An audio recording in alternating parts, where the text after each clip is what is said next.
IGUALES.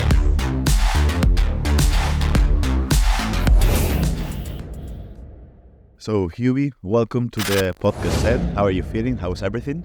Really good. Thanks for having me. First of all, I wanted to talk about the set because we have all these Lego things and we have the Lego F1 car as well. You a big F1 fan? Yes, but more of a McLaren. Yeah. But no, I love F1. I watch every race whenever I can. And I was actually able to go to one race in Abu Dhabi at the end of last year. And that was such a fantastic experience. I get you are obviously, because of your partnership with McLaren. Have you ever had the chance to talk to the McLaren F1 drivers? Actually, not to the McLaren F1 driver, but had a chance to talk to some other drivers, to some other F1 drivers, also a lot of Formula E drivers and endurance. So no, I have, since I was a kid, I was collecting those little cars, and I always was fascinated by the cars, by the speed, and now as I mentioned, I was able to experience seeing those cars from close by, also on the racetrack, just going with those insane speeds, and it's just crazy to experience that. But also, okay, someone's really driving that car with those speed and those control, and it's just so much fun. Have you ever had the chance to drive a racing car?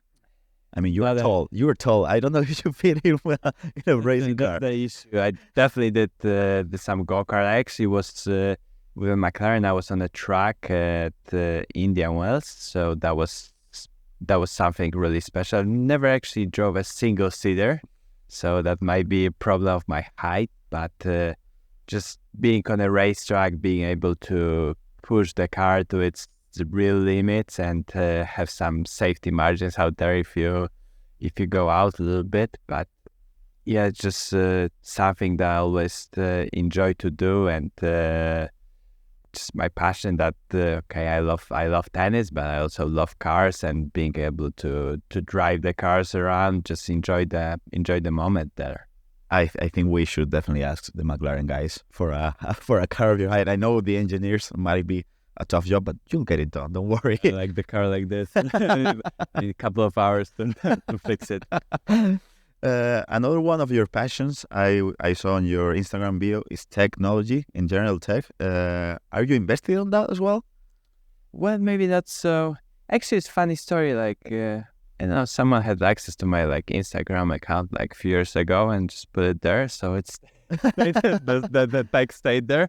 But now it's nice to see new things, how the world is developing. So, I always try to sometimes stay in touch with the news, with the things, and just learn more stuff. I mean, you seem like a person that just likes a lot of things, hobbies, and tries to put it all in. Going back to racing and F1, just for one quick question. It seems like there's a lot of players on the tour, like Sinner and Medvedev, that are invested on racing F1 as well. Do you think it's because of the adrenaline that you feel playing on a tennis court might be similar in a way to the adrenaline that you feel when you're on a race, F1 race? I think it's, so for me, it's obviously F1 is something different than if you drive your car on your own. Okay, you drive a little bit faster here and there, and then you're on a racetrack. It's a little bit different for me. It's different kind of focus, because when you're in the car, you kind of maybe your focus is more constant. Okay, you can relax on the straight, but then you're really focused before the corner. Okay, where is the braking point? How to turn in and to keep the control on the car. On the tennis court, on the other hand, you play a rally. You get ready mentally to be ready for the point. Say good stuff to yourself, and then after the point, there is a little bit of time, 20 seconds to reset. Even if you miss a shot, you mess up something, you gotta prepare yourself for the next one, because the next point is coming. And if you hit a good shot the other way around, you pump yourself up, you keep the good energy. So there are a little bit of breaks. So the focus, it's a little bit different. It's a little bit on and off in tennis, like for example golf as well. There's you basically play a shot every 7 minutes. So you gotta be able to turn off your mind a little bit, depending how each player manages. Sometimes they can talk, they can relax a little more, or sometimes just more in the zone. Do you play golf as well? A little bit. You play everything. Come on, man. I play tennis as well, a little bit. Going back to tennis, you were an Estoril winner a few weeks ago. Estoril, I mean, the Portuguese fans are similar to the Spanish fans in a way.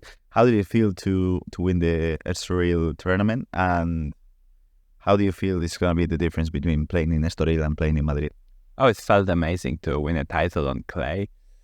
Especially first week of the clay court season, already got a title, and always it's something special to win a tournament. Coming to the event, like to Madrid, I want to win the tournament. Like if I don't come to win, like why would I come here at all? So that's something really, really special to lift a trophy at the end of the week, especially though we as tennis players play 20, 25 events per year, and most of them we lose. Even if you're the best in the world, you're gonna lose probably more than half of the tournaments. You're not gonna win. So definitely gives a lot of confidence boost that Portugal is quite close to here. So the conditions also, I think in Madrid might like my game because the conditions are quite fast, and it's that's gonna help my serve, and hopefully that's not gonna help